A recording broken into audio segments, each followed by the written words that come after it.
Live from downtown Detroit, home of WDIV and Click on Detroit, Local 4 News at noon starts now. Severe flash flooding hits New York and New Jersey as the remnants of Hurricane Ida continue to cause major damage. And Oakland University's faculty is on strike. We'll have a live report from campus for you this afternoon.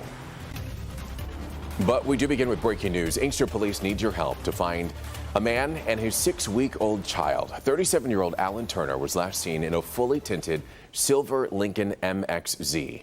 Police say that they need to find him to verify the well-being of his son, pictured there on the left. We're told that Turner does have legal custody of the child.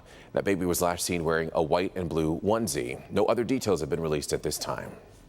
In other news, breaking this afternoon from General Motors, the automaker has decided to halt production at nearly all North American assembly plants. The pause will run for 2 weeks starting Monday, which is Labor Day. Some plants, including Flint, Arlington, Texas, Bowling Green, Kentucky, and some of Lansing, Grand River, will continue production. The reason for all this, the continued shortage of semiconductor chips that are a key component for the vehicles. Meanwhile, new sales numbers are out today from Ford, showing the impact the chip shortage is having.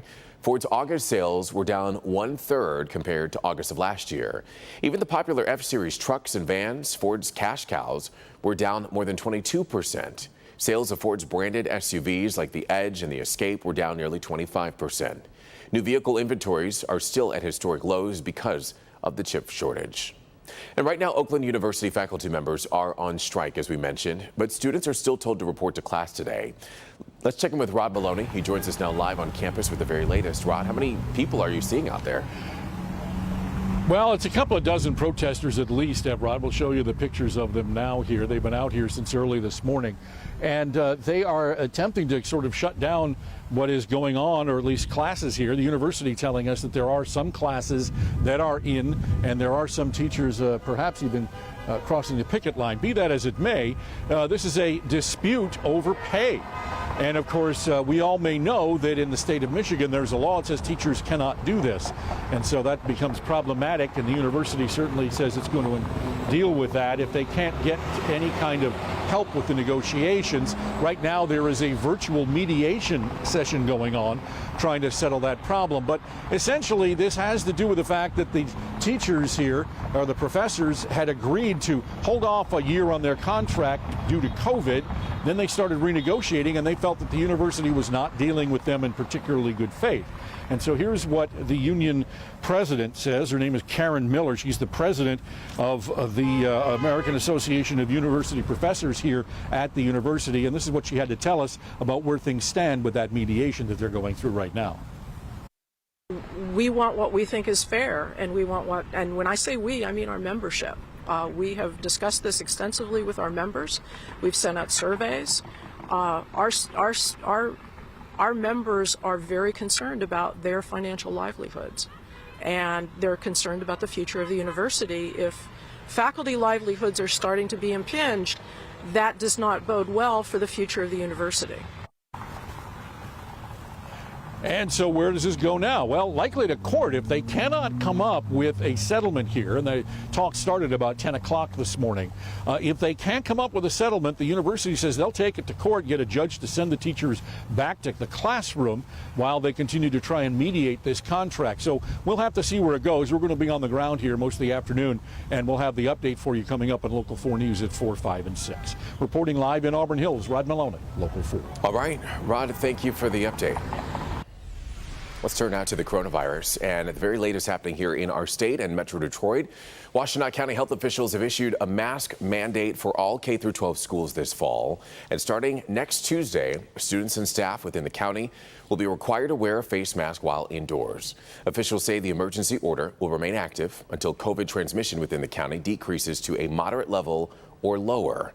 Ingham County also issued a similar school mask mandate today, joining Wayne and Oakland counties. At least 8 people were killed as the remnants of Hurricane Ida battered New York and New Jersey with tornadoes, record rain and flooding that left the area deluged and under states of emergency on Thursday.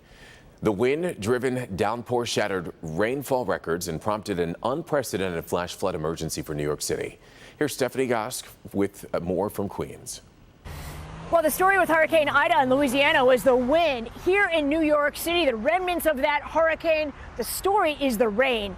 This gas station in Queens came crashing down around 10 o'clock last night when the rain was coming down super hard and heavy. There was a car underneath the roof. The owner of that car, thankfully, was inside and was uninjured. The National Weather Service doing something it rarely does.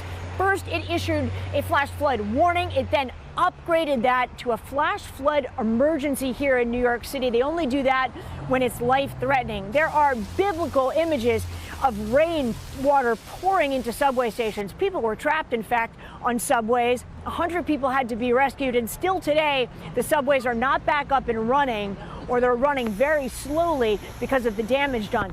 Situation equally bad in New Jersey. The governor there has declared a state of emergency. The rivers rose so quickly, people actually floated away in their cars and they had to be rescued from their cars. There are at least 8 deaths so far associated with this storm.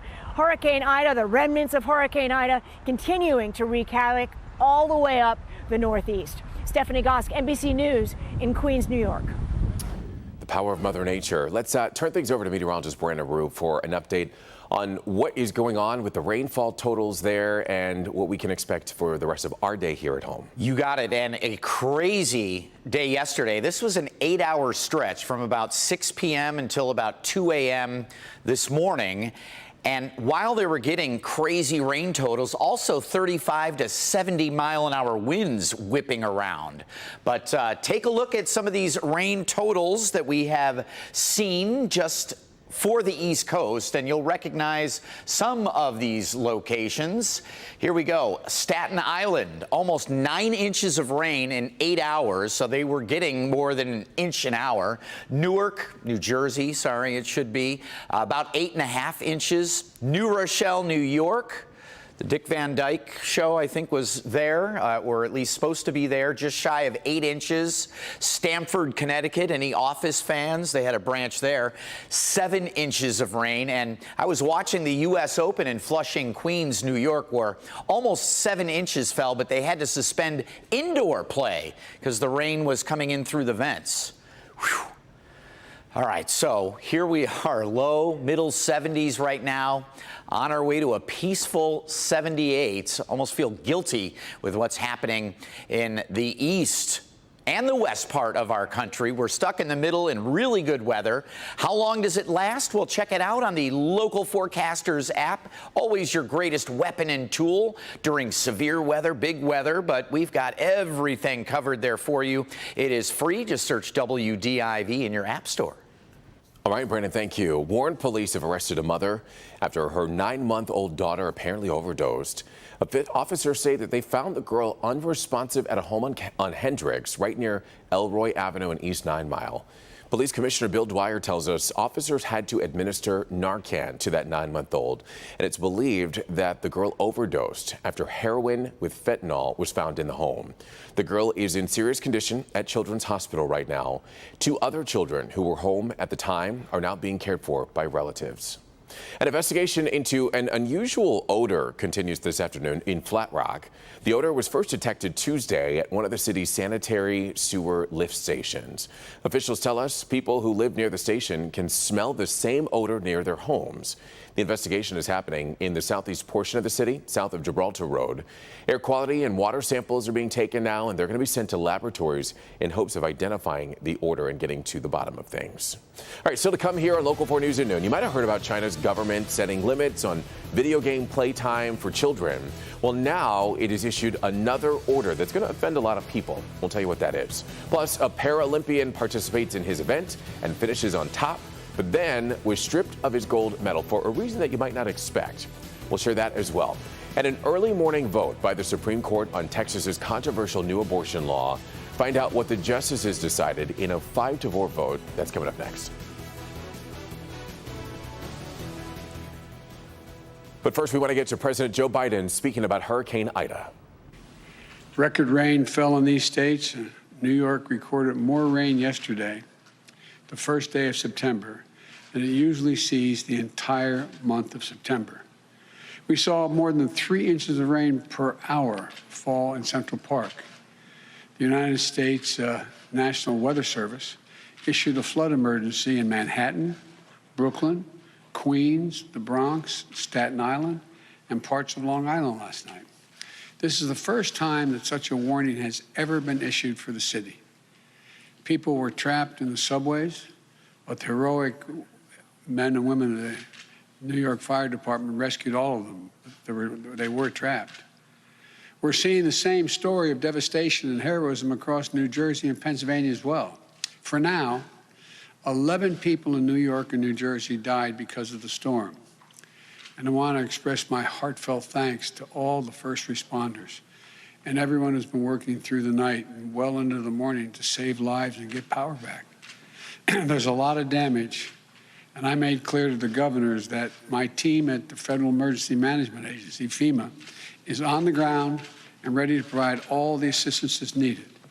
In fact, our FEMA Director Administrator, Deanna Griswold. You're listening to live remarks by President Joe Biden about the aftermath from Hurricane Ida that has really impacted from the south all the way up to the East Coast. You can listen to the rest of his comments live on our website. We're streaming that for you on clickondetroit.com.